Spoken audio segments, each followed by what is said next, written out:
दोस्तों, जैसा कि हम जानते हैं कि हम बायोकेमिस्ट्री के एंजाइम्स टॉपिक पे जो है वो डिस्कस कर रहे थे और इस एंजाइम्स में हमने एंजाइम की डेफिनेशन, इसके मोड ऑफ एक्शन और इसके जनरल प्रॉपर्टीज़ के बारे में बात की। हम लोग जानते हैं कि एंजाइम का सबसे महत्वपूर्ण जो पार्ट है वो इसकी एक्टिव साइट्स है। तो आज हम बात करेंगे कि इस एक्टिव साइट की प्रॉपर्टीज़ क्या हैं, एक्टिव साइट में ऐसा क्या है कि वो एक्टिवेशन एनर्जी को रिड्यूस करता है जिससे कि एंजाइमेटिक रिएक्शन में रेट ऑफ रिएक्शन का एसिलरेशन या स्पीडअप होता है। तो फ्रेंड्स, अगर हम इस एक्टिव साइट की बात करें तो जैसा कि हमें मालूम है कि एंजाइम खुद एक 3 डायमेंशनल स्ट्रक्चर होता है, इसी तरीके से इसमें मिलने वाली जो एक्टिव साइट की सरफेस है ये भी एक 3D रिज की तरह होती है, जिसे हम क्लेफ्ट या सर्विक्स के फॉर्म में देख सकते हैं। तो दोस्तों, ये जो एक्टिव साइट की सरफेस है इसका साइज काफ़ी कम होता है। अगर हम एंजाइम से इसको कंपेयर करें तो एंजाइम की तुलना में काफ़ी कम, करीब 10 से 20% तक हिस्सा जो है वो एक्टिव साइट कवर कर सकती है। फ्रेंड्स, इसी एक्टिव साइट में ऐसा कुछ स्पेसिफिक होता है जिसकी वजह से सबस्ट्रेट जो है वो प्रोडक्ट में कन्वर्ट होता है। हम जानते हैं कि एंजाइम खुद प्रोटीन यानी अमीनो एसिड से मिलकर बने होते हैं, तो उसी तरीके से जो एक्टिव साइट की सरफेस होती है, भीतरी सरफेस, वो भी अमीनो एसिड रेजिड्यूज से मिलकर ही बनी होती है। एक्टिव साइट करती क्या है? जैसा कि हम जानते हैं कि एक्टिव साइट का जो मेन फंक्शन है वो सबस्ट्रेट को एक बाइंडिंग सरफेस प्रोवाइड करवाना है और बाइंड होने के बाद में कुछ ऐसी कैटालिटिक रिएक्शंस होती है जिसके थ्रू एक्टिव साइट जो है वो एक्टिवेशन एनर्जी को रिड्यूस करती है और जो रेट ऑफ रिएक्शन है उसको कई गुना बढ़ा देती है। दोस्तों, अगर हम बात करें इस एक्टिव साइट की सरफेस की, तो एक्टिव साइट की सरफेस जो है वो कुछ इस तरीके से होती है कि इसमें दो तरह की स्पेशल बाइंडिंग या साइट्स जिसे हम कह सकते हैं होती है। एक्टिव साइट में एक बाइंडिंग साइट होती है और एक कैटालिटिक साइट होती है। बाइंडिंग साइट, जैसा कि नाम से स्पष्ट है कि जब सबस्ट्रेट आएगा तो सबसे पहले वो जिस सतह पे लगेगा या वे अमीनो एसिड रेजिड्यूज जो सबसे पहले उसे एक स्पेस प्रोवाइड करवाएंगे जिस पर आकर के वो लग सके, तो वो बाइंडिंग साइट होगी। और इसके अलावा बाइंडिंग साइट के बाद कैटालिटिक साइट वो अमीनो एसिड रेजिड्यूज या आर ग्रुप रखने वाले अमीनो एसिड रेजिड्यूज होते हैं जो इसमें केमिकल रिएक्शन के लिए इसको उत्प्रेरित करते हैं सबस्ट्रेट्स को। उसी तरीके से फ्रेंड्स, अगर हम बात करें, इसे अगर आसान शब्दों में समझें तो जैसे ये एक एक्टिव साइट है, इस एक्टिव साइट पर ये जब शुगर मॉलिक्यूल, सुक्रोज मॉलिक्यूल आकर लगता है तो सबसे पहला काम इसका बाइंडिंग सरफेस पर आकर लगना होता है। जब ये सरफेस पे लग जाता है तो लगने के बाद ये एंजाइम सबस्ट्रेट कॉम्प्लेक्स का फॉर्मेशन करता है। एंजाइम सबस्ट्रेट कॉम्प्लेक्स बनने के बाद ही जो है वो कैटालिटिक साइट का काम शुरू होता है और वो जो है इसमें बॉन्ड का फॉर्मेशन, बॉन्ड का ब्रेकिंग होना और जो एक्टिवेशन एनर्जी है उसे रिड्यूस करने में हेल्प करती है, जिससे कि जो सब्जेक्ट है वो प्रोडक्ट में कन्वर्ट होता है, प्रोडक्ट रिलीज़ हो जाते हैं और एंजाइम जो है वो वापस अपनी फॉर्म में आ जाता है। फ्रेंड्स, अगर हम इस एक्टिव साइट की कुछ खास बातों पर गौर करें तो एक्टिव साइट जो है अपने आप में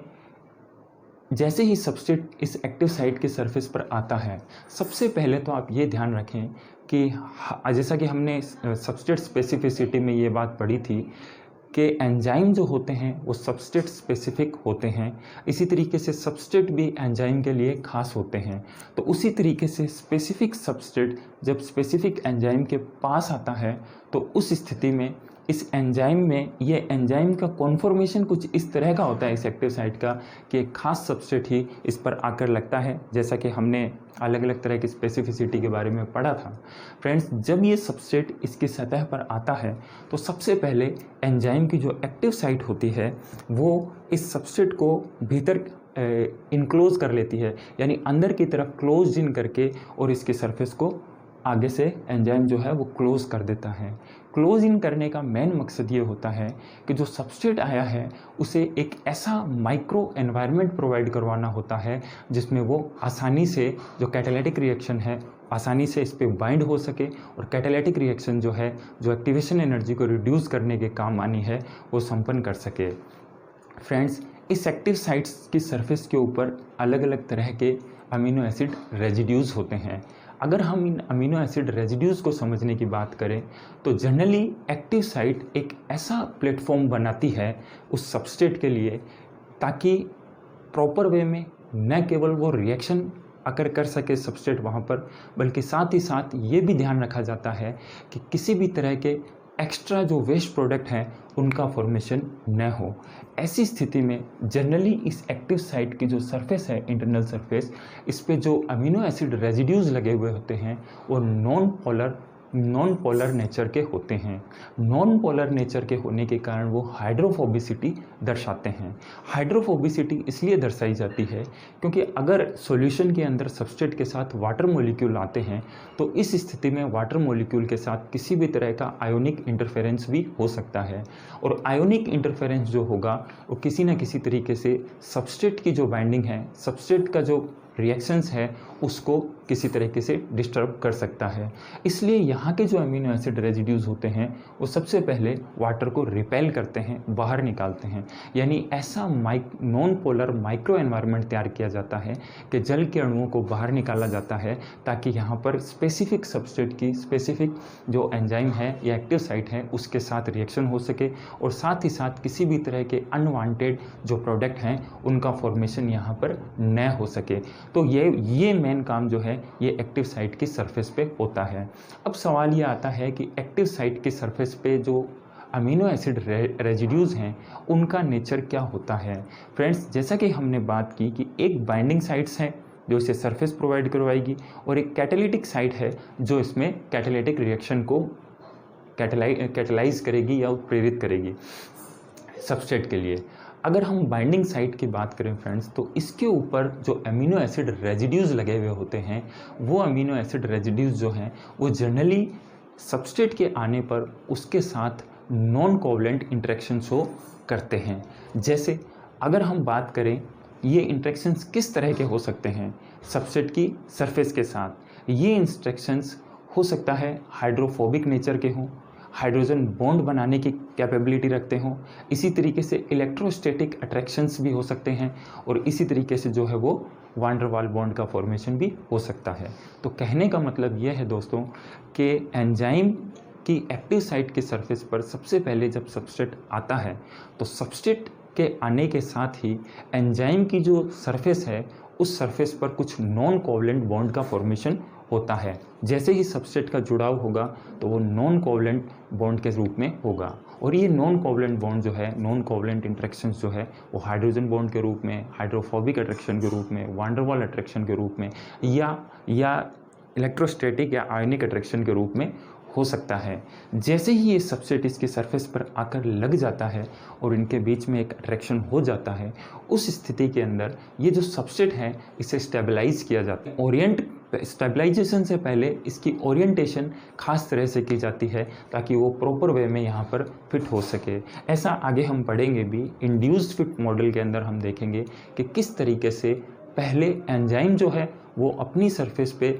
जो है अपने इंटरनल शेप में एक्टिव साइट के एरिया के अंदर चेंजेस करता है एज पर सबस्ट्रेट, ताकि सबस्ट्रेट जो है वो उसमें आकर लग सके। उसी तरीके से बॉन्ड स्ट्रेन के माध्यम से ये जो एक्टिव साइट है ये अंदर आने के बाद इस सबस्ट्रेट के अंदर भी ओरिएंटेशन करती है, इसकी स्ट्रक्चर भी इस तरीके से मॉडिफाई होती है कि वो वहाँ पर आकर फिट हो सके। तो ये इंड्यूस्ड फिट मॉडल है जिसको अभी मैं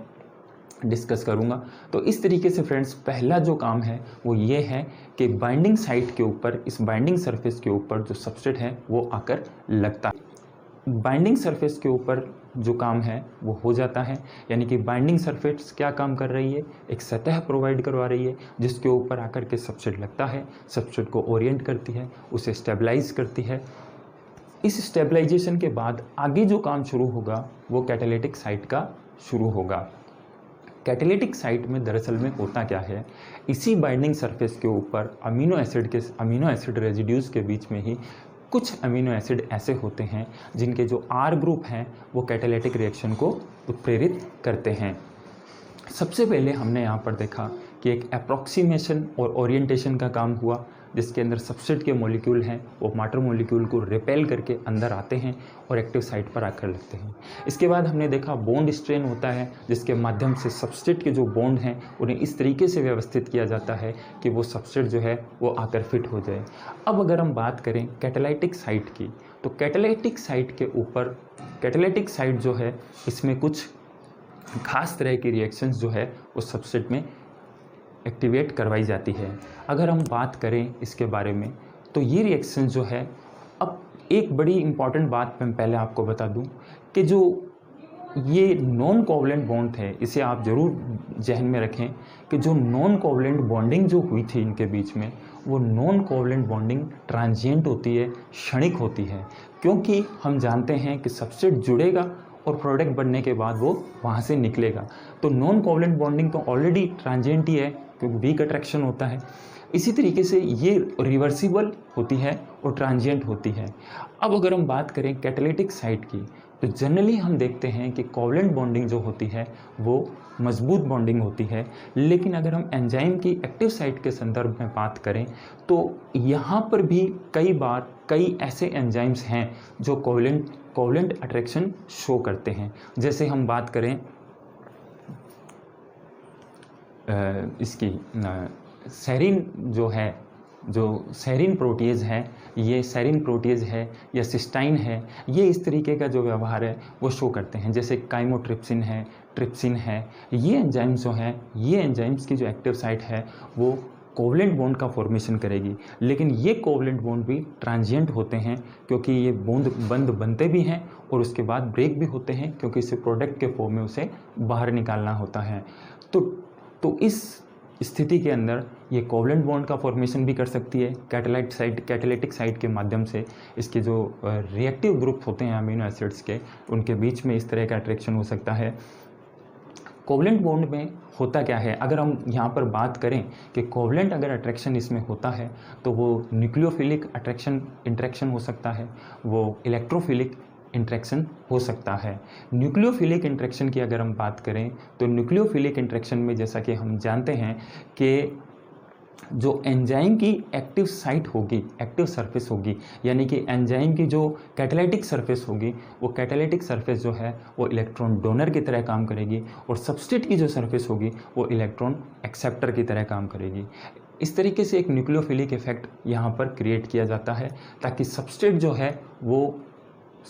है वो बॉन्ड के फॉर्मेशन और बॉन्ड के जो ब्रेकिंग है वो यहाँ पर हो सके। इसी तरीके से अगर हम इलेक्ट्रोस्टैटिक अट्रैक्शन की बात करें तो उसमें सबस्ट्रेट इलेक्ट्रॉन डोनर की तरह काम करेगा और जो एक्टिव साइट है वो इलेक्ट्रॉन एक्सेप्टर की तरह काम करेगी। तो इसके अंदर अगर हम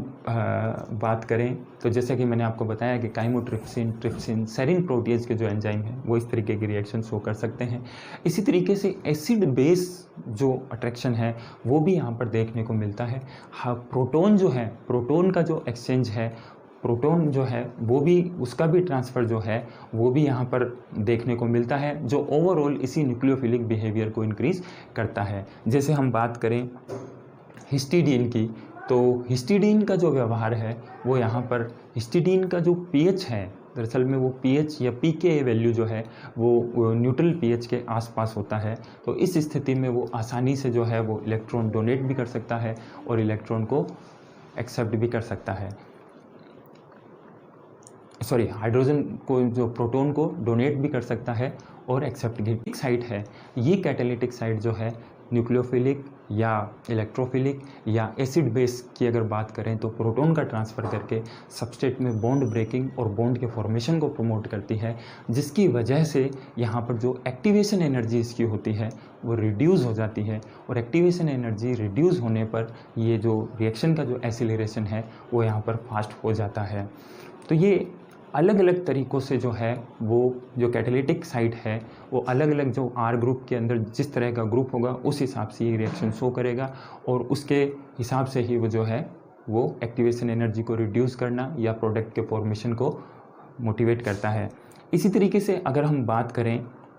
कि अब जो बाइंडिंग साइट है, ये जो कैटालिटिक साइट है, इनके बीच में यानी कैटालिटिक रिएक्शन होने से पहले जो बाइंडिंग होती है वो बाइंडिंग दो तरीके से हो सकती है। या तो वो लॉक एंड की मॉडल को फॉलो करती है या फिर वो इंड्यूस्ड फिट मॉडल के हिसाब से होती है। वर्तमान में जो इंड्यूस्ड फिट मॉडल है ये ज़्यादा स्वीकार्य है।